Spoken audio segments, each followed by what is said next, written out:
Olá! Hoje a gente vai mergulhar numa ideia que, olha, é bem provocadora. A ideia de que o conceito de redenção, que é central há quase 2000 anos, na verdade passou por uma baita transformação. Ele teria evoluído de uma salvação que vem de fora para uma realização que desperta por dentro. Então, o nosso caminho aqui vai ser o seguinte. A gente começa com essa ideia de uma mensagem que talvez não foi bem compreendida. Depois vamos analisar os dois tipos de redenção, o de fora e o de dentro. Daí a gente entra num debate teológico histórico e, por fim, vemos como seria esse caminho da autorrealização. Vamos nessa. Para começar, a gente parte de uma premissa bem ousada, a de que a mensagem original de Cristo ficou por milênios numa espécie de infância teológica. A fonte aqui já nos joga uma pergunta bem direta. E se a mensagem fosse tão avançada, mas tão avançada, que só agora, 2000 anos depois, a humanidade estaria começando a ficar pronta para entender o recado completo? A grande metáfora aqui é essa, a do amadurecimento. A ideia é que o entendimento do cristianismo evoluiu de um estado mais jovem, mais simples, para um estado adulto, sabe, mais profundo, mais metafísico. E por que simplificar? Bom, segundo o texto, foi pura necessidade. A mensagem original era complexa demais para uma humanidade considerada primitiva na época. Então precisou ser traduzida para algo mais direto, mais acessível, o leite para crianças, como disse Paulo de Tarso. Uma lição para guiar e moralizar.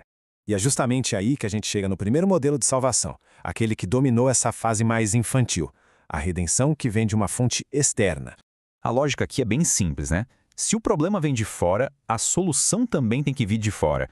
Essa estrutura de pensamento cria um cenário onde a humanidade é meio que uma vítima passiva que precisa de um resgate heróico. E tem um nome para isso, claro. Halo-redenção. Halo do grego significa outro. Então é literalmente a salvação realizada por um outro, por um fator que é externo ao indivíduo. E ao longo da história, essa ideia apareceu de duas maneiras principais. A primeira é a sacramental, através de rituais e objetos sagrados que trazem a purificação. E a segunda, bem mais dramática, é a ideia do sacrifício de sangue para pagar a conta dos pecados.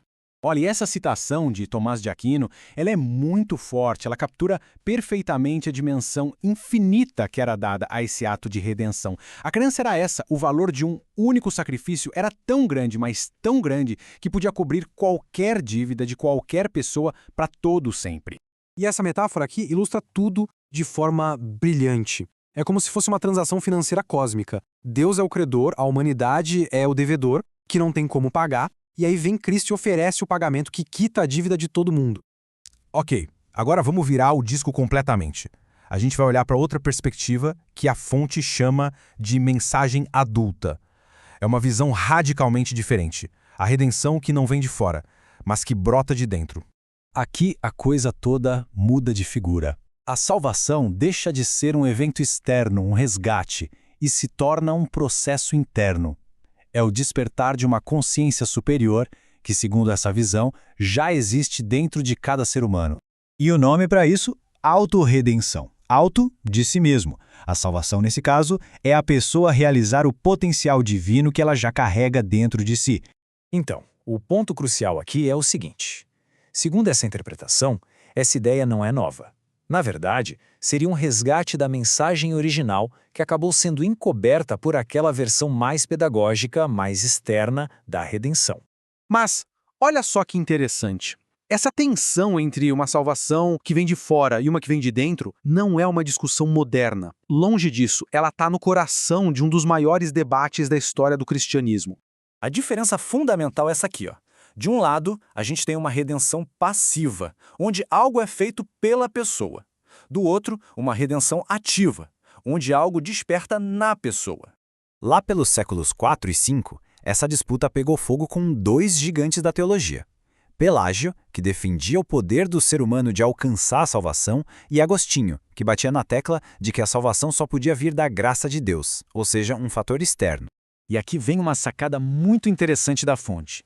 E se o problema todo foi um mal-entendido? Será que Pelágio e Agostinho estavam falando de coisas diferentes quando usavam a palavra homem? Um falando do ego falível e o outro, talvez sem saber, do eu divino interior? Isso muda tudo. Certo, mas se a redenção é um processo interno, de dentro para fora, como é que isso funciona na prática? É isso que a gente vai ver agora. O caminho é descrito como se tivesse duas asas que são essenciais. A primeira é a oração, mas não entendida como um pedido a algo externo, e sim como uma prática para se tornar consciente dessa presença divina interior. E a segunda asa, que talvez seja o maior desafio, é a renúncia. Essa frase aqui, atribuída a Cristo na fonte, coloca a renúncia no centro de tudo. Mas a pergunta que fica é: renunciar ao quê exatamente? E aqui está o pulo do gato. A renúncia principal não é sobre as coisas materiais, sobre os bens, é sobre renunciar ao ego, aquele nosso eu pequeno e cheio de apegos.